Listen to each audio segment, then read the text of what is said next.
میں رشیدہ بانو کے آگے مجبور ہو گئی تھی۔ بیگم جان نے مجھے اس آدمی کے پاس جانے کے لیے تیار کیا اور ساتھ ہی میری مٹھی میں لہسن بھی پکڑا دیا اور کہا کہ اسے اپنی ناف پر لگانا مت بھولنا۔ میں نے خاموشی سے وہ لہسن مٹھی میں دبایا اور میرے مرے مرے قدموں سے اس کے کمرے میں پہنچ گئی۔ میں نے خاموشی سے اس بڈھے کے ساتھ رات گزار لی۔ اب کی بار میں نے کوئی رونا دھونا نہیں کیا تھا۔ بیگم جان کی بات صحیح ثابت ہوئی تھی۔ جب میں نے شور شرابہ نہیں کیا تو کسٹمر نے بھی مجھے پریشان نہیں کیا، لیکن بستر پر جانے سے پہلے ہی میں نے اپنی ناف پر لہسن کا رس لگا لیا تھا۔ اس لہسن سے آخر کیا ہوتا تھا؟ بیگم جان نے مجھے یہ کیوں لگانے کے لیے دیا تھا؟ اس بارے میں مجھے کچھ نہیں پتا تھا۔ میں اپنی زندگی میں کما رہی تھی یا اپنی عزت گنوا رہی تھی۔ اب ہر دن میرے ساتھ ایسا ہی ہوتا تھا۔ مجھے ابھی بھی زین کی یاد آتی تھی۔ کیا اس نے میری گم شدگی پر اپنی بہن سے کوئی سوال نہیں کیا ہوگا؟ کیا اس نے مجھے کبھی نہیں ڈھونڈا؟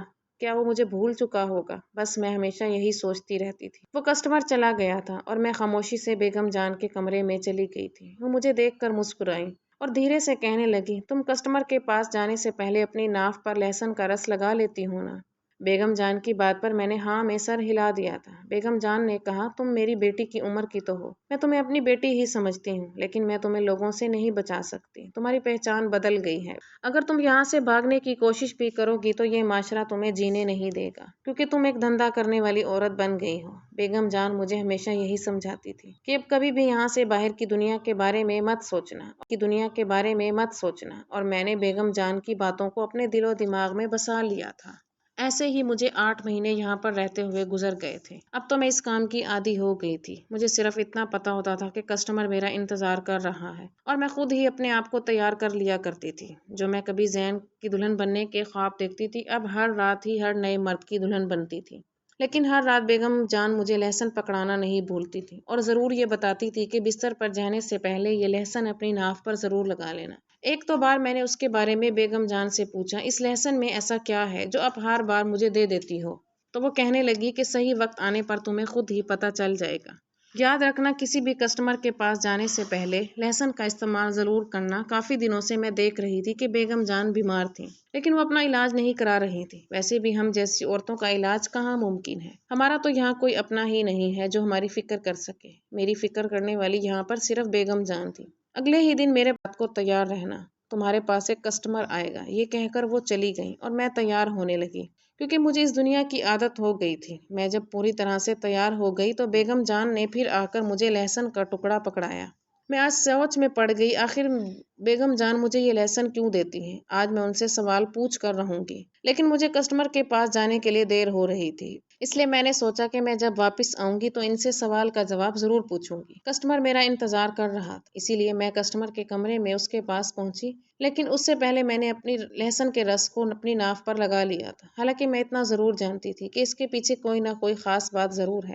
میرے دماغ میں بار بار لہسن والی بات گھوم رہی تھی۔ اگر مجھے کوئی اس بارے میں بتا سکتا تو وہ صرف بیگم جان تھی، اور آج میں نے فیصلہ کر لیا تھا کہ میں ان سے پوچھ کر ہی رہوں گی، کیونکہ وہ ہر بار مجھے لہسن کے بارے میں بتانا نہیں بھولتی تھی۔ میں جیسے ہی کمرے میں پہنچی تو میری آنکھیں پھٹی کی پھٹی رہ گئیں، کیونکہ اس کمرے میں موجود مرد کوئی اور نہیں بلکہ زین تھا، جو نشے میں چور بستر پر بیٹھا ہوا تھا، اور مجھے دیکھتے ہی ایک دم اچھل پڑا، اور پھر میرے پاس آ کر حیرانی سے پوچھنے لگا، رافیہ تم یہاں پر کیا کر رہی ہو؟ میں نے تمہیں کہاں کہاں تلاش نہیں کیا۔ میں نے اسے زور سے دھکا دیا اور پیچھے ہٹا کر کہا، میں رافیہ نہیں ہوں، میرا نام رخسار ہے۔ مجھ میں اتنی ہمت نہیں تھی کہ میں رافیہ بن کر زین کا سامنا کرتی۔ میری عزت لوٹ چکی تھی، سالوں سے اس کوٹھے پر میری عزت نیلام ہو رہی تھی۔ زین نے آ کر میرے کندھوں سے پکڑ کر مجھے جھنجھوڑ دیا اور کہنے لگا، میں اچھی طرح سے جانتا ہوں تو میری رافیہ ہی ہو۔ تم یہاں تک کیسے پہنچی؟ مجھے تو میری بہن نے یہی بتایا تھا کہ تم کسی لڑکے کے ساتھ بھاگ گئی ہو۔ زین کی بات سن کر میرے ہوش اڑ گئے، اور پھر میں نے اسے اپنی پوری کہانی بتائی۔ مجھے یہاں تک پہنچانے والا کوئی اور نہیں بلکہ اس کی اپنی ہی بہن تھی۔ یہ بات سن کر وہ میرے قدموں میں بیٹھ کر رونے لگا، اور اس نے میرے ہر سوال کا جواب دیا۔ اس نے مجھے بتایا کہ جب سے میری بہن کو تمہارے اور میرے افیئر کے بارے میں پتہ چلا تھا، تبھی سے وہ تم سے نفرت کرنے لگی تھی۔ اسی لیے وہ آتی تھی، کیونکہ جیجا جی تو زیادہ گھر سے باہر ہی رہتے تھے۔ مجھے ان کے اس پلان کے بارے میں پتہ چل گیا تھا، تبھی تو میں تمہیں دوسرے شہر لے جانے کی باتیں کرتا تھا۔ لیکن جب اس دن ہم لوگ باتیں کر رہے تھے تو وہ باتیں میری بہن نے سن لی تھیں، اور وہ آدمی بہن سے ملنے کے لیے آتا تھا۔ میں اپنی بہن کی حرکتوں کو اچھی طرح سے جانتا تھا۔ جب جیجا گھر پر نہیں ہوتے تو وہ غیر مردوں کے ساتھ تعلق بناتی ہیں۔ یہ بات تمہیں پتہ نہیں ہے، لیکن میں اس بات کو جانتا تھا۔ میں نے اپنی بہن کو کئی بار سمجھانے کی کوشش کی، لیکن انہوں نے میری بات نہیں مانی۔ وہ لگاتار جیجو کو دھوکہ دیتی رہی، اور اس دن بھی مجھے اس آدمی کو گھر سے نکلتا ہوا دیکھ کر مجھے بہت غصہ آ گیا تھا، اور اس بات پر میری بہن سے میرا جھگڑا ہو گیا تھا۔ پھر اس کے اگلے ہی دن میری بہن نے مجھے بتایا کہ تم کسی لڑکے کے ساتھ بھاگ گئی ہو۔ مجھے ان کی اس بات پر یقین نہیں ہو رہا تھا، لیکن انہوں نے رو دھو کر مجھے اس بات پر یقین دلوا دیا۔ لیکن پھر بھی میں نے تمہیں کئی جگہ تلاش کرنے کی کوشش کی، تم مجھے کہیں پر بھی نہیں ملی۔ انہوں نے جیجا جی کو بھی یہی بتایا کہ آپ کی بھتیجی بھاگ گئی ہے، اور پھر مجھے بھی یہی لگنے لگا کہ تم نے مجھے دھوکہ دیا۔ بھتیجی بھاگ گئی ہے، اور پھر مجھے بھی یہی لگنے لگا کہ تم نے مجھے دھوکہ دیا۔ میں تم سے تمہاری چاچی کی طرف سے معافی مانگتا ہوں۔ تمہاری چاچی بہت بیمار ہے اور بستر پر پڑی ہوئی ہیں، اسے اس کے کیے کی سزا مل چکی ہے۔ یہ سب کچھ ان کے ساتھ اسی لیے ہوا ہے کیونکہ انہوں نے ایک بن ماں باپ کی بچی کو ستایا، اور اپنی غلطی چھپانے کے لیے انہوں نے تمہیں اس کوٹھے پر چھوڑ دیا۔